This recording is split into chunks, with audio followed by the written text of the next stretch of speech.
ઉત્તર ભારતના વિસ્તારમાં સક્રિય બનેલું વાવાઝોડું ભયંકર તબાહી મચાવી રહેલું જોવા મળી રહ્યું છે।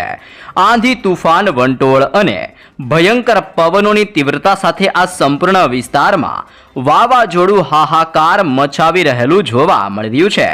બિહારના ક્ષેત્રથી લાહોર, ઉત્તરીય ભારતની અંદર લેહ લદ્દાખના ક્ષેત્રથી કાશ્મીરના પંથકમાં, નવી દિલ્હીના ક્ષેત્રથી લઈને પંજાબના સંપૂર્ણ ક્ષેત્ર, રાજસ્થાનના વિસ્તાર અને ગ્વાલિયરના ક્ષેત્રની અંદર આગામી 3 કલાકની અંદર તોફાની પવનની તીવ્રતા સાથે હવે પછી માવઠાનું ભયંકર સંકટ વધવાને લઈને ઉત્તરીય ભારતના ક્ષેત્રમાં હાઈ એલર્ટ જાહેર કરવામાં આવ્યું છે।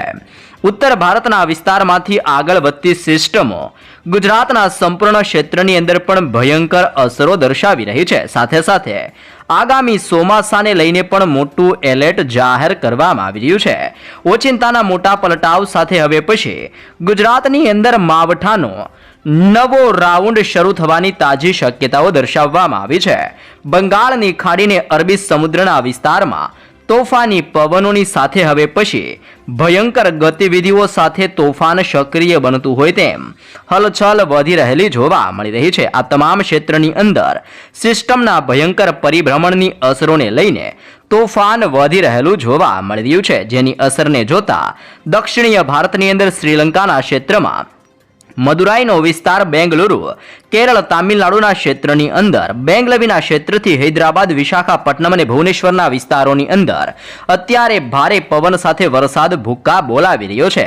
હિન્દ મહાસાગરના દરિયાથી લઈને અરબી સમુદ્રના વિસ્તારની અંદર નવું વાવાઝોડું સક્રિય બનતું હોય તેમ અનરબ નામના નવા વાવાઝોડાને લઈને હાઈ એલર્ટ જાહેર કરવામાં આવી રહ્યું છે। તો ખાસ જાણી લેજો, હવે પછી સિસ્ટમો દક્ષિણીય ભારતના વિસ્તારમાંથી વળાંક લઈને ધીમે ધીમે કયા ક્ષેત્રની અંદર અસર પહોંચાડતી જોવા મળવાની છે, ગુજરાતના કયા કયા ક્ષેત્ર અને કયા કયા વિસ્તારોમાં તીવ્ર ગતિવિધિઓ સક્રિય થવાની તાજી આગાહી કરવામાં આવી રહી છે। ઉત્તર ભારતના વિસ્તારમાંથી સક્રિય બનતી સિસ્ટમ ધીમે ધીમે દિશા બદલીને વળાંક લઈને કયા વિસ્તારોની અંદર આગળ વધશે, જેની પણ સંપૂર્ણ વિગત મેળવશું। સાથે સાથે ગુજરાતના કયા કયા ક્ષેત્રની અંદર અત્યારે વરસાદીય સિસ્ટમના સ્ટ્રફ લાઇનના પટ્ટાઓ ઘેરાઈને કેવી અસરો પહોંચાડી રહ્યા છે, ગુજરાતના કયા ક્ષેત્રની અંદર કેવું દબાણ સક્રિય બની રહ્યું છે અને આગામી દિવસોમાં પ્રી-મોન્સૂન એક્ટિવિટી એટલે કે ચોમાસા પહેલાના વરસાદને લઈને શું તાજી લેટેસ્ટ આગાહીઓ કરવામાં આવી છે, જેની પણ સંપૂર્ણ વિગત મેળવવાના છીએ। તો તમે લાઈવ જોઈ શકો છો, અત્યારે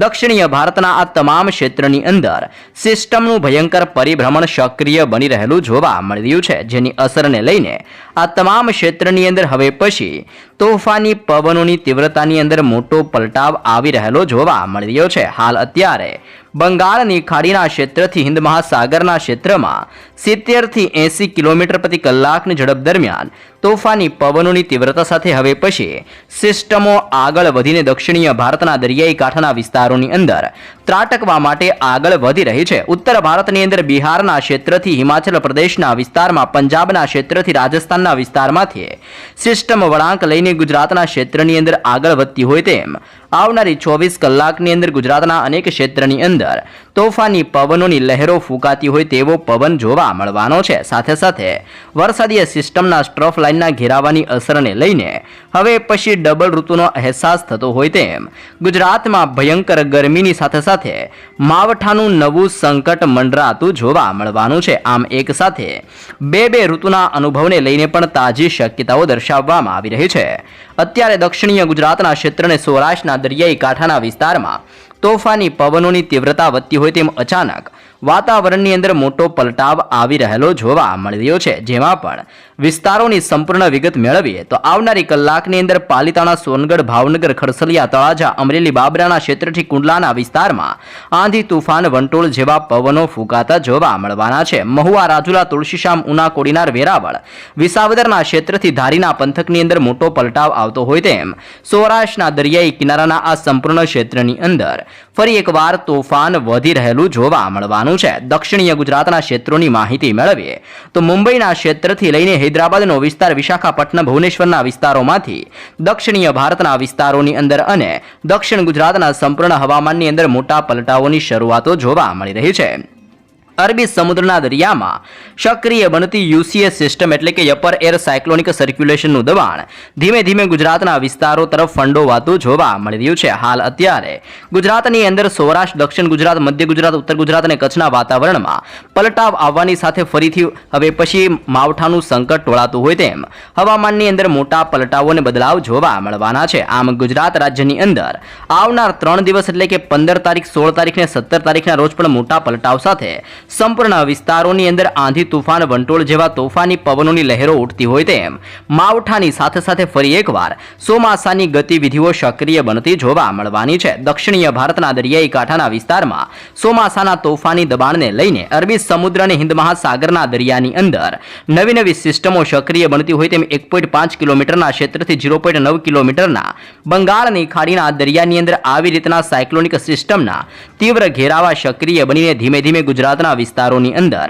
વળાંક લઈને દિશાઓ બદલીને આગળ વધી રહેલા જોવા મળી રહ્યા છે. આમ હવે દક્ષિણ ભારતના વિસ્તારમાંથી ચોમાસું ધીમે ધીમે આગળ વધતું હોય તેમ દેશના અનેક વિસ્તારોની અંદર તોફાની પવનોની તીવ્રતા સાથે ભયંકર અસર દર્શાવતું જોવા મળવાનું છે. ગુજરાત રાજ્યની અંદર જો ચોમાસાની વાત કરીએ તો 8 જૂનથી લઈને 15 જૂન એટલે કે જૂન મહિનાની અંદર 8 થી 15 જૂનની વચ્ચે ચોમાસાની એન્ટ્રી થવાની તાજી શક્યતાઓ ગુજરાત માટે દર્શાવવામાં આવી રહી છે. હાલ ગુજરાતના તમામ ક્ષેત્રની અંદર તોફાની પવનોની તીવ્રતા વધી રહી હોય તેમ ગરમી અને બફારાના પ્રમાણની સાથે માવઠું અને ગરમીનું જોર વધવાને લઈને જિલ્લાઓ પ્રમાણે તાજી વિગતો દર્શાવવામાં આવી છે. વિજ્ઞાન કેન્દ્ર અહેમદાબાદ ભારતીય હવામાન વિભાગની લેટેસ્ટ માહિતી દર્શાવવામાં આવી રહી છે, જેમાં આવનારી 24 કલાકની અંદર ગુજરાતના ક્ષેત્રની અંદર હજી પણ ગરમીના પ્રમાણની અંદર વધારા થવાને લઈને અનેક વિસ્તારોમાં તોફાની પવનો ફૂંકાવાને લઈને તાજી શક્યતાઓ દર્શાવવામાં આવી રહી છે.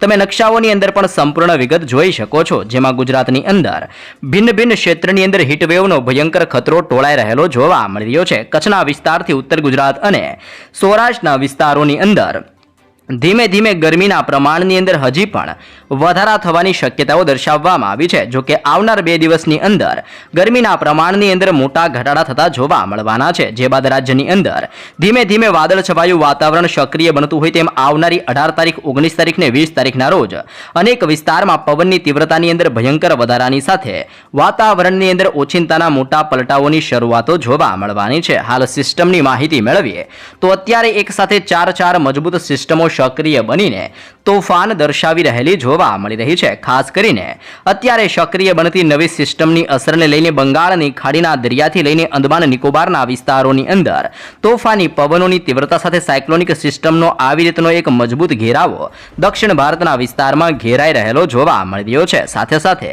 અપર એર સાયક્લોનિક સર્ક્યુલેશનનું તીવ્ર દબાણ સક્રિય બનતું હોય તેમ મધ્યપ્રદેશના ક્ષેત્ર અને તેના આજુબાજુના વિસ્તારોની અંદર જેમાં 1.5 કિલોમીટરના સંપૂર્ણ ક્ષેત્રની અંદર હવે પછી સિસ્ટમની તીવ્ર ગતિવિધિઓ વધી રહેલી જોવા મળી રહી છે. ઉત્તર ભારતના ક્ષેત્રમાંથી તોફાની પવનોની સાથે સિસ્ટમ ગતિ કરતી હોય તેમ રાજસ્થાનના ક્ષેત્રથી લઈને હવે પછી પૂર્વીય ભારતના વિસ્તારોની અંદર પણ ગતિવિધિઓ વધારતી જોવા મળવાની છે. અંદમાન નિકોબારની સાથે ઓમાનના દરિયાઈ કાંઠાના વિસ્તારમાંથી ફૂંકાતા પવનો ગુજરાતના વિસ્તારોની અંદર જોર દર્શાવતા હોય તેમ સક્રિય બની રહેલી નવી સિસ્ટમોની અસરને લઈને ગુજરાતની અંદર આગામી 2 દિવસની અંદર મોટા પલટાઓની શક્યતા દર્શાવવામાં આવી છે.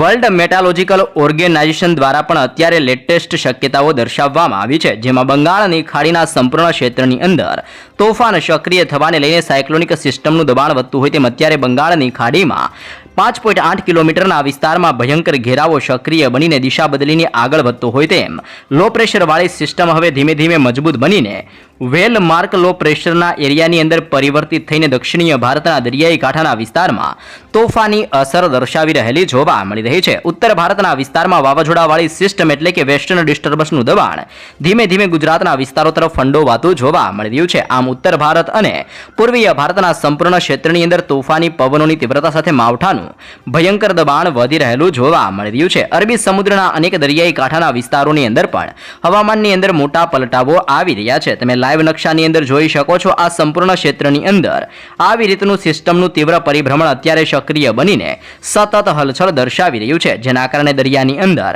પવનની તીવ્રતાની અંદર વધારો અને નવી નવી સિસ્ટમના ભયંકર અસરને લઈને દરિયામાંથી આગળ વધતી સિસ્ટમ ધીમે ધીમે વેલમાર્ક લો પ્રેશરના એરિયાની અંદર બદલાઈને ભુવનેશ્વર, વિશાખાપટ્ટનમ, તામિલનાડુના ક્ષેત્રથી કેરળના વિસ્તાર, અંદમાન નિકોબારના ક્ષેત્રથી બેંગલવી, મદુરાઈના વિસ્તારથી ગોવા અને મુંબઈના વિસ્તારની અંદર મોટા પલટાઓ લાવી રહેલી જોવા મળી રહી છે. ગુજરાતના સંપૂર્ણ ક્ષેત્રની અંદર પણ અત્યારે પવનની તીવ્રતાની અંદર મોટો વધારો થઈ રહ્યો છે. સાથે સાથે ગરમીના પ્રમાણની અંદર પણ 2 દિવસ સુધી વધારો જોવા મળી શકે છે. જે બાદ ગુજરાતના અનેક ક્ષેત્રની અંદર વાદળોના ઝુંડ ઘેરાશે અને કમોસમી વરસાદનું સંકટ વધતું હોય તેમ ગુજરાતની અંદર ઓચિંતાના હળવા માવઠા સ્વરૂપીય વરસાદીય માહોલની આગાહીઓ કરવામાં આવી છે.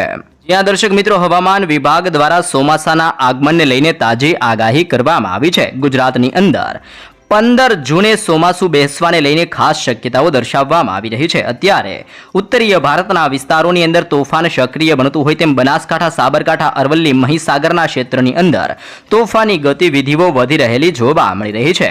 હવામાન વિભાગ દ્વારા ચોમાસાના આગમનને લઈને તાજી આગાહીઓ કરવામાં આવી છે. અંદમાન નિકોબારના ક્ષેત્રની અંદર ચોમાસું વહેલું બેસવાની શક્યતાઓ દર્શાવવામાં આવી છે. પરંતુ ગુજરાતના ક્ષેત્રની અંદર 15 જૂનના આસપાસ ચોમાસાનું આગમન થતું જોવા મળવાનું છે. તે પણ રાહતના સમાચાર સામે આવી રહ્યા છે. જેમાં 16 મેના રોજ અંદમાનને આજુબાજુના સંપૂર્ણ ક્ષેત્રની અંદર ચોમાસાનું હળવું આગમન થતું જોવા મળવાનું છે. આમ હવે અંદમાન નિકોબારના દરિયાઈ કાંઠાના વિસ્તારમાં તોફાની પવનોની તીવ્રતા સાથે દબાણ વધતું જોવા મળવાનું છે. સામાન્ય રીતે અંદમાન અને નિકોબારના વિસ્તારમાં 18 મેના રોજ ચોમાસું બેસતું હોય છે.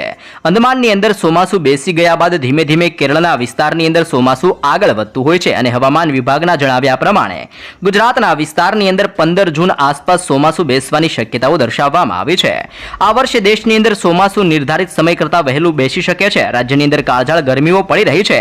અનેક શહેરની અંદર તાપમાન અત્યારે 42 ડિગ્રીને પાર પહોંચી ગયું છે. ચોમાસું વહેલું બેસે તો લોકોને કાળઝાળ ગરમીમાંથી રાહત મળી શકે છે. આમ ગુજરાત રાજ્યની અંદર 15 જૂન આસપાસ ચોમાસું બેસવાની તાજી શક્યતાઓ દર્શાવવામાં આવી છે.